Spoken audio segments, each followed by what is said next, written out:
Amen. How many know God has been good in 2015? I said, how many know God has been good in 2015? He's been a good God to us. It's certainly exciting to see all the many churches being represented out here today. Amen. We want to give a special thanks to Greater Works for hosting the service. Come on, put your hands together. Amen. It's certainly exciting to see the Lincoln University men's basketball team.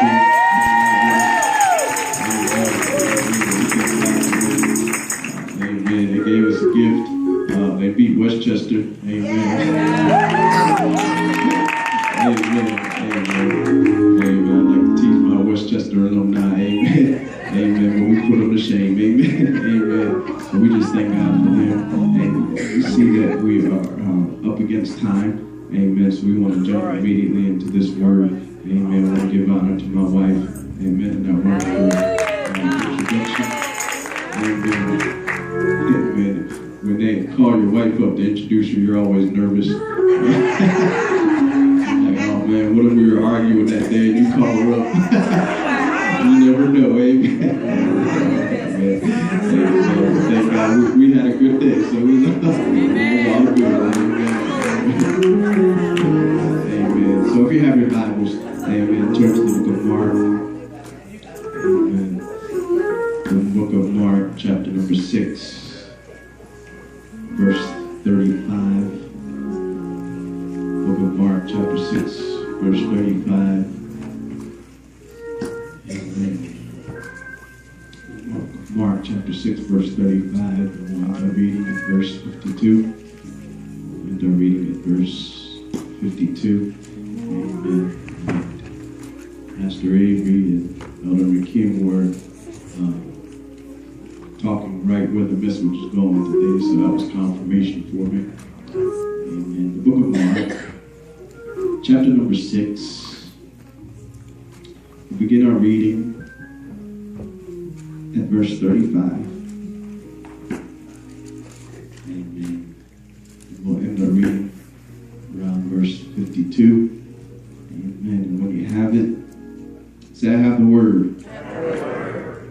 And when the day was now far spent, his disciples came unto him and said, This is a desert place, and now the time is far past. Send them away that they may go into the country round about, into the villages, and buy themselves bread, for they have nothing to eat. He answered and said unto them, Give ye them to eat. And they said unto him, Shall we go and buy 200 pennyworth of bread, and give them to eat? He said unto them, How many loaves have ye? Go and see. And when he knew that they said 5 and 2 fishes, he commanded them to make it sit down in companies upon the green grass. When they sat down in ranks by hundreds and by the 50s, when he had taken the 5 loaves, the 2 fishes, he looked up to heaven, blessed, and brake the loaves, gave them to a disciple, set them before the 2 fishes, and divided them all. They did all eat and were filled. They took up the 12 baskets full of fragments of the fishes. They did eat of the loaves that were about 5,000 men. Straightway he continued to his disciples to get into the ship and go to the other side before Bethsaida, while he went away to the people. And when he had sent them away, and departed to the mountain and prayed. And when the eve was come, the ship was midst of the sea, and he was alone in the land.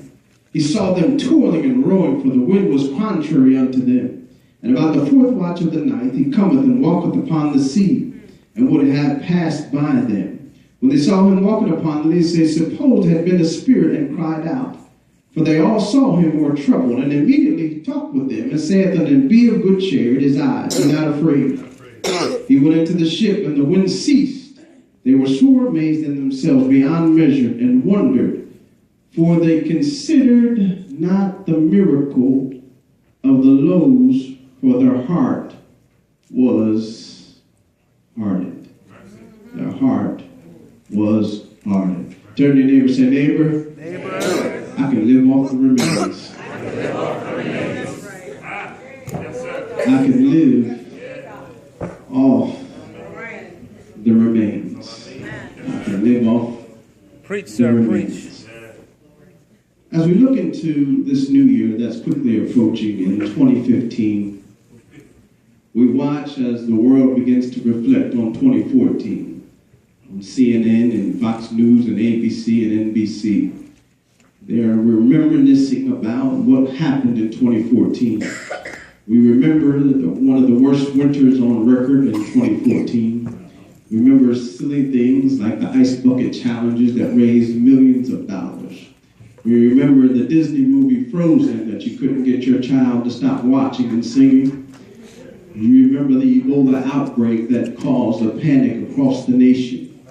We remember wonderful events like the World Cup events that brought the whole world together. We remember Monet Davis, the first young teenage pitcher to pitch in the Little League World Series. We remember the rise of ISIS and the police brutality against Eric Gardner and the issues in Ferguson. They reflected all on these things. But as the church always does, we usually do the opposite of the world.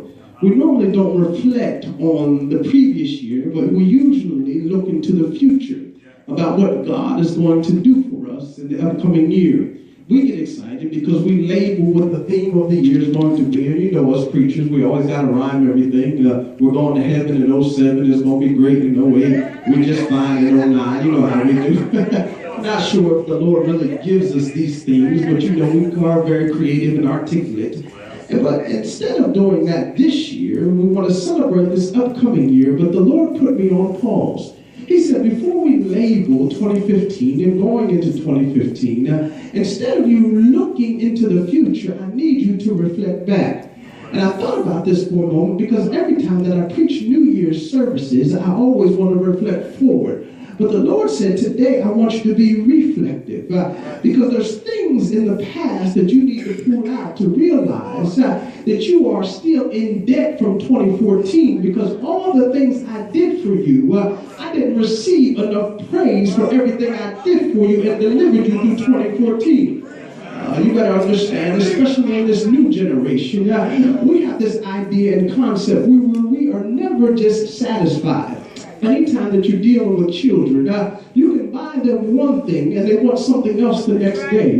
Even at Christmas time, you buy them everything that they want, and on the 26th, they're asking for something else. Because in the generation that we deal with, we don't deal in gratefulness. That any time that we want to deal in church, we ought to be a grateful people. The one thing that I get disturbed about in church is everybody is coming to pull, but nobody comes to put in. The question that I have is, why are you coming and sitting in church? Because you come in and say, well, the church is not going to be on fire, and I'm upset because somebody's not singing, and I'm not coming because somebody's not preaching, and I'm not coming because the group that I wanted to hear ain't going to sing. Well, why don't you come to church? Because it is your calling to be in church. Don't always come looking to get taking something out of it, but why don't you come to put something into it? Why when you come to church, it has to be an entertainment show. And we got to push folk and pump folk and fly folk to give God the praise. Sometimes there ought to be a burning down on the inside. Because in the old church, they used to say, I was glad when they said unto me, let us go into the house of the Lord. You ought to come in with a praise already down on the inside. You don't have to bring somebody special in to preach and somebody special to sing. Honey, all I got to do is think of the goodness of Jesus and all he's done for me. And my soul cries out, hallelujah. Thank God for saving me. Somebody put your hands together and